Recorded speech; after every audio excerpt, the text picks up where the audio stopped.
Are you ready for the major shifts impacting trade and business across Bangladesh? The customs landscape is changing, and understanding the new tariff structures is crucial for everyone.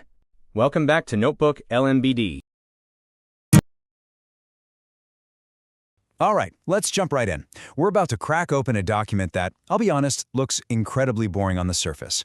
We're talking a 115-page government tariff schedule. But, and trust me on this, hidden inside all these codes and columns is the secret story of why things cost what they do, and it's quietly pulling the strings on the price of, well, pretty much everything you buy. So, here's the question for you. What if I told you that this one single document is basically a secret price list for an entire country? That it holds the keys to understanding the final price tag on thousands of items, from your car to your medicine? Well, it does. And today, we're going to figure out how it works. So here's the game plan. First, we'll talk about what this document really is. Then, I'm going to give you the decoder ring, how to actually read the thing. After that, we'll look at some of the wildest highs and lows in the tax rates. And finally, we'll piece it all together to see the economic story these numbers are telling us. I want you to think of this tariff schedule less like a boring tax document and more like a strategic economic blueprint. It's basically the government playing gatekeeper for its own market, setting an entry price for every product. And by making those prices high or low, it's making huge decisions that affect what gets made locally, what we import, and what you end up paying for it all. Okay, I know what you're thinking. This looks super complicated, but trust me, it all boils down to just a few key terms. Once you get these, the whole thing just clicks into place. First up, you've got the HS code. This is the global language for products. Just think of it like this. It's a universal zip code for any product you can imagine, making sure a customs agent in Dhaka and one in Dubai are talking about the exact same thing. Next up is CD, which stands for Customs Duty. This is your base layer, the absolute starting point for the tax. It's the first and most basic fee a product has to pay just to get in the door. Then there's VAT, and you've probably heard of this one, right? It's that general consumption tax that gets added to a lot of things, and yep, it gets layered onto imported goods too. Okay, now here's where it gets a little spicy. We've got SD, or Supplementary Duty. This is like an extra penalty flag the government can throw on certain items. Usually it's for things considered luxuries, or maybe products they want you to think twice about buying. And finally, we get to the one that really truly matters, TTI. Or Total Tax Incidence. This is the big one. After you stack up the customs duty, the supplementary duty, the VAT, and a couple other little things, you get this number. At the end of the day, this is the product's real entry fee into the country. So let's put it all together with a real-world example. Crude sunflower seed oil. We look up its HS code. The table shows its CD, or customs duty, is 5%. It has no supplementary duty, so that's a 0. Then you've got a 15% VAT. You run all the numbers, and the final total tax incidence, the TTI, comes out to 31.5%. So there you have it. That's the formula. You start with that base CD, you pile on any extra SD, factor in the VAT, and boom, you get the final TTI.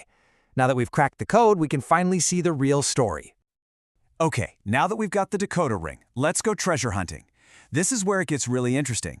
By just looking at the final tax numbers for different products, you can see the country's entire economic strategy laid bare, and some of these numbers are going to blow your mind. Let's start at the very bottom. Insulin, a life-saving medicine. The total tax, just 10%. That's a super clear signal, right? The policy is simple, this is essential, let's make it as affordable as possible. Now let's look at something totally normal, something you might buy without a second thought. A simple bicycle saddle. The tax on that jumps all the way up to 58.4%. This is kind of your baseline for a lot of regular, finished goods that aren't considered critical. But then you see something like this. Ceramic tiles. Bam! Over 150% tax. Now why so high? This is textbook protectionism. This high tax makes foreign tiles way more expensive, which gives the local tile industry a huge leg up.